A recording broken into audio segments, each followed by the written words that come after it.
E aí, gente, tudo bem? Graça e paz pra você, meu irmão, minha irmã. Tá chegando aqui hoje, seja sem querer, você tenha caído aqui, ou seja, porque você veio aqui pelo meu amigo Luciano. Eu resolvi dar as caras por aqui, porque essa semana eu participei de uma live muito especial. Foi uma experiência incrível participar disso, que foi no canal do meu amigo Luciano, irmão Luciano, diácono, marido, pai e dono do canal O Céu é Pra Hoje. E lá a gente conversou sobre um tema chamado Motivos para Não Crer. Eu queria fazer um resumo aqui da minha cabeça, né, do assunto, um pouco do que a gente conversou, para tentar despertar em você, talvez, a vontade de assistir essa live, que foi uma live de 2 horas, de conversa, trocando ideias a respeito da palavra de Deus e sobre esse tema, e tentando abranger várias camadas dele. E esse vídeo também é para você que esteve no canal do O Céu é Pra Hoje e me conheceu através de lá também. Então eu falei, pô, tem que voltar a gravar um pouco, nem se for um pouco, pra ter conteúdo para essas pessoas também, esses irmãos que estão chegando e talvez queiram me ouvir. Eu queria começar lendo o versículo lá no Salmo 53, verso 1, que diz o seguinte, ó. Diz o insensato no seu coração, não a Deus. Corrompem-se e praticam iniquidade. Já não há quem faça o bem. Então, dentro do tema motivos para não crer, eu acho que esse versículo ele responde muito bem o motivo para pessoas não crerem em Deus, que é dizer, negar no seu coração. Mas por que há essa negação no coração do ser humano? Então, quando a gente iniciou a nossa live ali de 2 horas, a gente pincelou primeiro falando das questões externas que podem contribuir para alguém que não crê. A gente pensou primeiro nas terceirizações. Como assim? Nós reconhecemos que existe um mau testemunho dentro da igreja e isso é muito importante a igreja ter esse reconhecimento, pincelar isso, de que existem problemas na sociedade de forma geral, mas dentro da igreja também pode existir testemunhos que surgem a imagem da igreja, a imagem, aquilo que a fé realmente é. E pode surgir pessoas machucadas nesse meio e que são levadas a não crer por conta de experiências de mau testemunho. Só que nós também olhamos para a responsabilidade pessoal que cada um de nós tem. E muitas vezes a gente culpa o pastor, a gente culpa o líder, a gente culpa a igreja, a placa, por, por alguém não crer. E a gente entende que existe a responsabilidade do líder, que a Bíblia aponta que vai ser cobrada dele, mas se existe um líder que fala, existe um público que ouve e um público que busca isso. Então nós também vimos que muitas pessoas estão à igreja ou vão à igreja com intenções distorcidas no seu coração. Pessoas que vão atrás apenas da cura, mas não da salvação em Jesus Cristo. E a gente enxerga isso na Bíblia toda. Pessoas que iam até Deus por interesse. E com Jesus não era diferente. Pessoas iam atrás de cura para os seus problemas momentâneos e não da salvação em Cristo. Então, olha só, a gente quer soluções para a nossa vida, para o agora, mas a gente não pensa na eternidade. Esse é o grande problema que a gente vive hoje. E então a gente vai percebendo que motivos para não crer, muitas pessoas, vocês têm responsabilidade, eu tenho responsabilidade também. O líder tem, mas as ovelhas vão atrás, muitas vezes, desses pastores, desses ambientes onde acontece um mau testemunho, e alguém que não tem interesse em buscar a Deus, ele vai se limitar apenas àquela experiência ruim e vai generalizar aquela experiência para todos, porque talvez não queira realmente buscar a Deus, entender. Quando alguém que realmente busca Deus, não importa as experiências ruins que ela teve, nada disso vai bater ela. Mas ela vai acabar achando uma igreja, uma comunidade onde ela se sinta bem e, e tenha a verdadeira palavra de Deus sendo ensinada ali. Então você vê a diferença. Quem realmente busca Deus, independente dos problemas da igreja, ela entende que a igreja não está aqui para reunir pessoas boazinhas, nem para reunir pessoas que querem ser perfeitas. Mas a igreja se reúne porque são pessoas que reconhecem que são imperfeitas. Outra questão que a gente falou também sobre em cima desse tema, motivos para não crer. Então a gente falou do modo testemunho, questão da importância do testemunho dos líderes da igreja. A gente falou sobre a questão do testemunho também das ovelhas e da intenção no coração delas, que uma coisa está ligada à outra, uma reflete na outra. E uma terceira coisa que a gente comentou na nossa live a respeito do pecado. O pecado corrompeu os nossos corações, nós nascemos em pecado, fomos concebidos na iniquidade. E por isso, nosso coração muitas vezes reluta em querer Deus, em buscar a Deus. Então, olha só, uma coisa muito importante que a gente desmistificou também foi sobre o que é o pecado. Quando eu defino o pecado apenas como comportamentos morais, éticos, atitudes, eu estou limitando aquilo que o pecado realmente é. Quando eu só vejo o pecado como atitudes, condutas morais. Por quê? Que quando eu só resumo o pecado a condutas, eu me limito. Porque o ateu ou o pessoal de fora da igreja, ela vai olhar e vai falar assim, pô, mas eu consigo fazer o bem. Esse fazer o bem que eu tô falando são as obras de caridade. Seria ajudar o próximo, ser uma pessoa solidária. Essas qualidades humanas mesmo que a gente observa e a gente julga que alguém é legal, que alguém é bacana, do ponto de vista humano mesmo, tá? Você é cristão, mas você tem um ambiente de trabalho que não tem só cristãos e você identifica pessoas boas, pessoas bacanas, pessoas trabalhadoras, pessoas engraçadas, pessoas legais, que não necessariamente vão ser cristãs no seu meio, certo? Essas pessoas, elas podem olhar para o cristianismo e se elas entendem o pecado apenas como algo que é um comportamento do certo ou errado, elas não vão ver a necessidade da mensagem que você leva.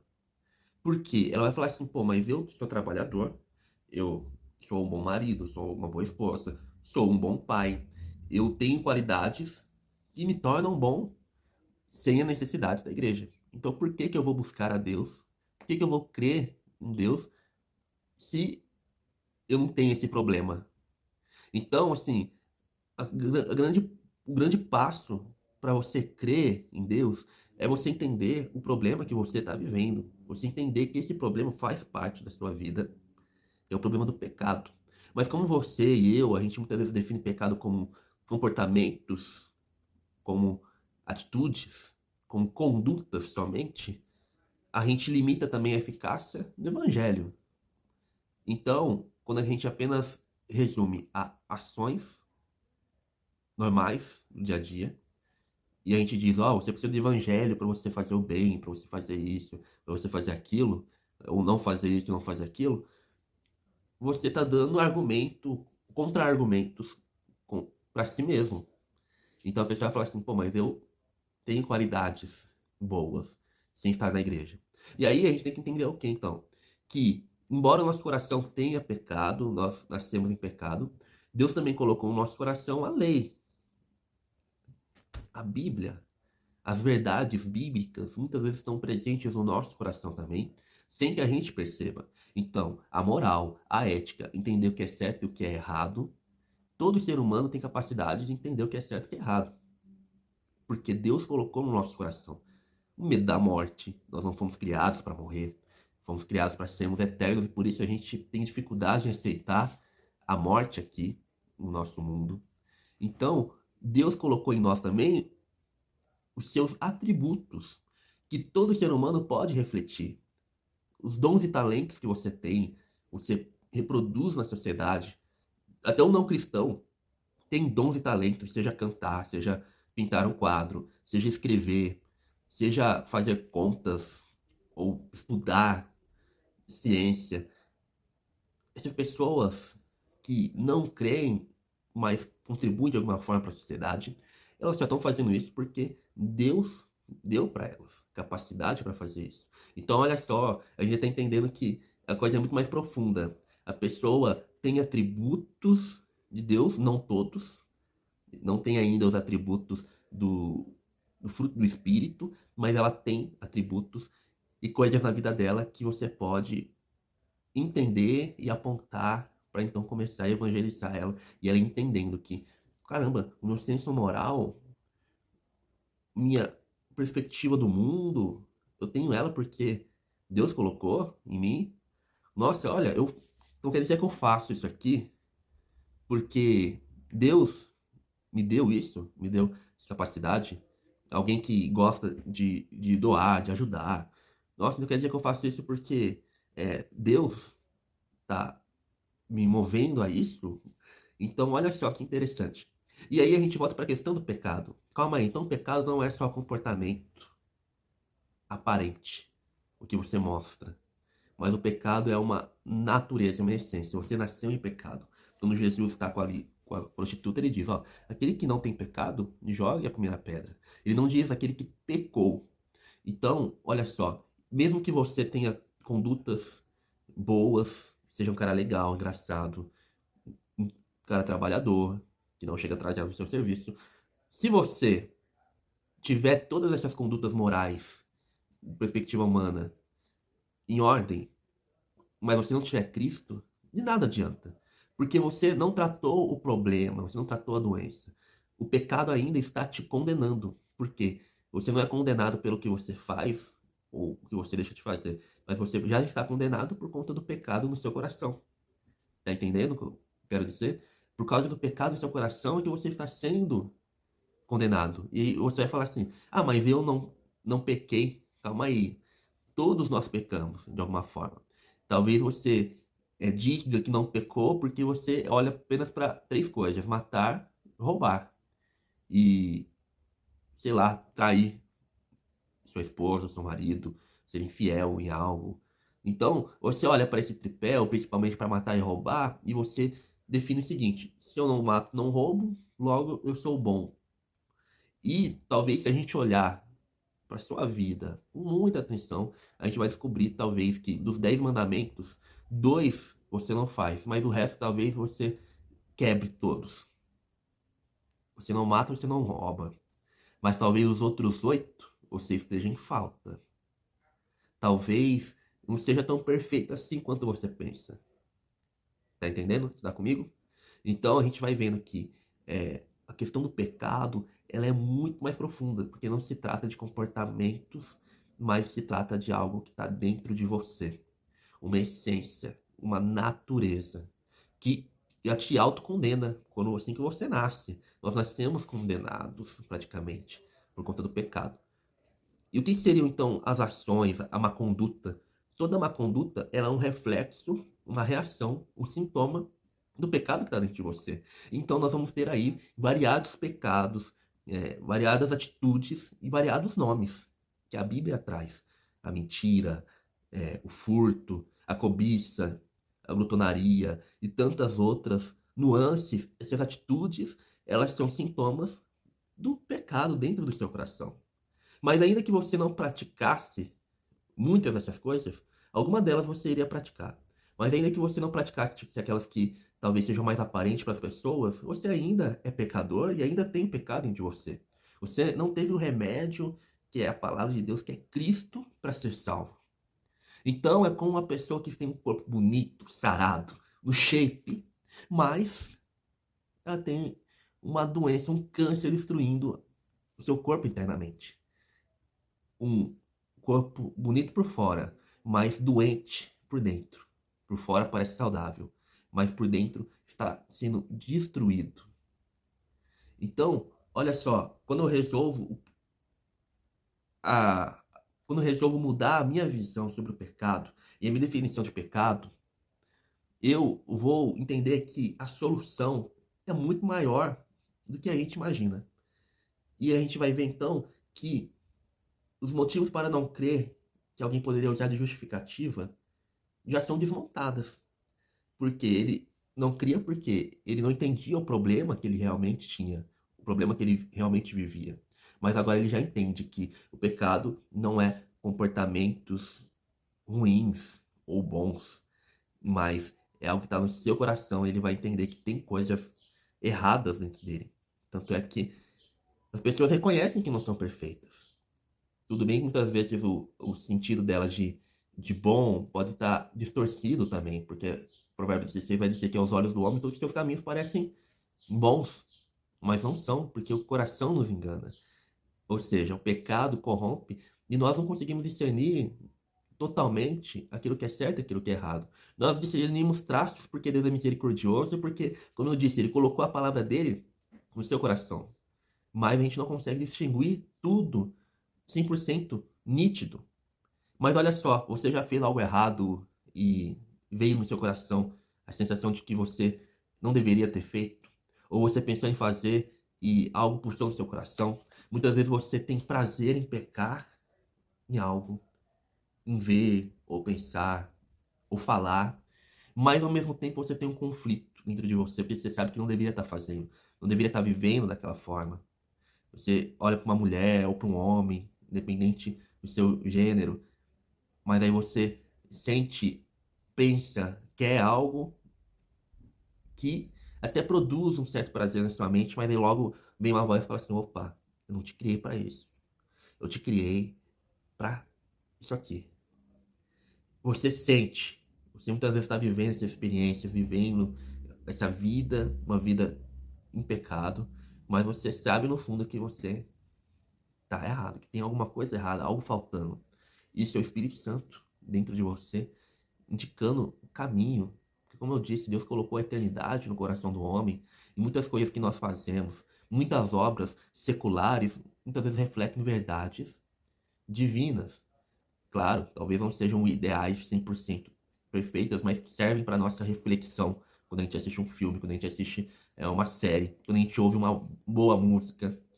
A gente tem boas músicas seculares que nos levam a refletir e que tem uma mensagem muitas vezes bonita, muitas vezes biblicamente correta, ou parcialmente correta, que seja, mas o que nos leva a admirar muitas vezes é a obra em si, porque a gente enxerga o talento, o cuidado, o, a beleza nessas coisas, e eu falo isso por ser artista também, por ser músico, sapateador, é, conhecer esse mundo da música, mundo artístico. Então a gente aprende a admirar a beleza da arte, porque a gente entende que foi Deus que colocou o ser humano e que quer manifestar algo para nós, e muitas vezes está usando um ímpio para isso, ele nem percebe, mas nós percebemos porque nós temos um óculos chamado Jesus Cristo que permite que a gente enxergue o mundo, interprete o mundo de uma forma que a gente vê Deus em tudo, em todas as coisas. E ainda que a gente não veja Cristo literalmente, isso é fé. Fé é você saber que Deus está ali, mesmo quando você não vê. Mesmo quando tudo aponta que não. Pô, como Deus pode estar nessa situação? Mas aí entra a fé, que a fé de verdade, ela é muito além do ver, mas é do saber. Nós sabemos que Deus está ali. Nós sabemos que Deus está aqui. Mesmo que você não veja, mesmo que você não sinta arrepio. Então, motivos para não crer: pessoas não creem porque não sentem arrepios, e sendo que o arrepio ele não define se Deus existe ou não, se você deve crer ou não, porque o profeta ali, quando fugiu para a caverna, ele teve terremoto, teve fogo, teve um monte de eventos, mas ele disse que Deus não estava ali. Mas quando veio o silêncio, ali Deus estava. Então, olha só, arrepio, barulho não define tudo na nossa vida. Vão ter momentos que a gente pode sentir isso, vão, mas não é uma régua certa e que serve para todos. Então, motivos para não crer, motivos externos, terceirizamos, justificamos o porquê de não crermos, mas é sua responsabilidade também, porque não existem motivos para não crer. Para falar a verdade, olha, até a ciência, se ela fosse realmente sincera, até ela mostra que Deus existe. Até a natureza, na sua revelação geral, demonstra que Deus existe. E mesmo que você não conheça tanto de cristianismo, o ser humano, ele entende que existe um Criador, porque ele olha para a natureza, vê o sol, vê a lua, e ele sabe. Romanos 1 vai dizer, Salmo 19 vai dizer que, olha, os céus proclamam a glória de Deus. Uma noite revela outra noite. A criação, a natureza, tornou os homens indesculpáveis. Mas aqui a gente não está falando de salvação, condenação, mas é indesculpável no sentido do conhecimento de que há um Criador. Conhecimento de que há algo maior. Os homens são desculpáveis quanto a isso. Ninguém ensinou o homem a adorar o sol, a adorar a lua. Nós fomos buscando, porque observamos a grandeza da natureza. Só que o problema é que a gente não soube enxergar o Criador por trás da criação. Então nós começamos a adorar a criatura. Isso é algo normal. Ou seja, a gente vê que o ser humano foi criado para adorar. Lá no jardim, nós fomos criados para adorar e glorificar a Deus. O pecado entrou, embaçou nossa visão, de forma que a gente não enxergou mais o Criador por trás da criação. Mas aí a gente entendeu que o sol é uma coisa incrível. A gente entendeu que o sol tinha algo interessante, algo que nos prende. Nós entendemos que uma cachoeira, que a natureza tem algo que nos atrai até ela. Algo divino, mas que não é o divino em si, mas são as digitais, são os vestígios desse Deus enorme, desse Deus grande, que criou os céus e a terra. E é engraçado que quando a Bíblia vai falar sobre Deus no Velho Testamento, você tem vários deuses, certo? E quando um homem de Deus, alguém que fazia parte do povo, encontrava um pagão e perguntavam quem é o seu Deus, o que ele respondia? Meu Deus é o Senhor, o Criador dos céus e da terra, de tudo que há. Você percebe como que essa resposta ela é impactante? E como que ela diferencia dos outros deuses pagãos? Porque você está dizendo, olha, o meu Deus é o Deus que criou os céus e a terra, o mar e tudo o que há. Era uma característica, é uma característica que só o nosso Deus tem. Porque os deuses pagãos, eles não tinham todo esse poder ilimitado, onipotente, onisciente, onipresente. Eles não tinham. Os deuses pagãos, geralmente, como eles associavam a natureza ao divino, achavam que a natureza é divina, não entendiam que a natureza é uma expressão, uma forma de Deus se comunicar, mas eles achavam que a natureza era Deus, então eles entendiam o quê? Olha, o raio, o trovão é um Deus, o mar é um Deus, a árvore é um Deus. Então eles tinham deuses para cada coisa, deuses para cada emoção, deuses para cada elemento da natureza.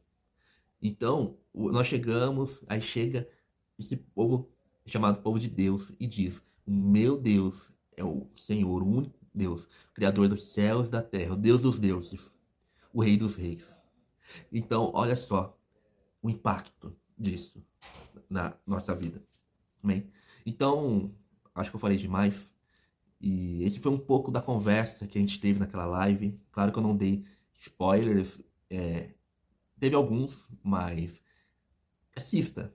Tem coisas interessantes. Teve coisas que eu acabei acrescentando aqui nesse vídeo com você, que eu espero que tenha te abençoado e aberto sua mente para você querer buscar mais a Deus, querer estudar mais a Bíblia, entender. Amém? Que Deus te abençoe. Se inscreva no canal do Luciano, o céu é para hoje, e no meu canal Manual do Homem Reformado também, se você quiser mais conteúdos, tá bom? Eu vou disponibilizar esse vídeo no meu canal e vou marcar o irmão Luciano aí também, se ele quiser compartilhar esse vídeo, seja nas redes sociais dele, tá totalmente livre para isso, tá bom? Meu amado, Deus te abençoe, que você creia, entenda que a natureza, ela revela a Deus. Não tem como você dar desculpas. Que você entenda que a natureza revela a Deus. Não tem como dar desculpas. Que você entenda que até o seu coração, mesmo pecaminoso, ele tem atributos e coisas que Deus colocou que mostram que ele existe, a ponto de o honesto ter que negar no seu coração. Aí é uma negação aqui no Salmo 53 que vai além do externo, o que você faz ou não faz. Mas é como se houvesse uma voz no coração dizendo, ó, eu estou aqui. Então ele tentasse silenciar essa voz, fosse insensato, não usasse a sensatez e dissesse, não, você não está aqui. E a voz está dizendo, eu tô. Por que que é o insensato? É aquele que está diante de uma resposta nítida e a ignora. Então, Deus, ele está falando nos corações, mas nós estamos sendo insensatos. Motivos para não crer é porque você está sendo insensato, e não porque existam motivos de verdade. Amém? É isso e até a próxima.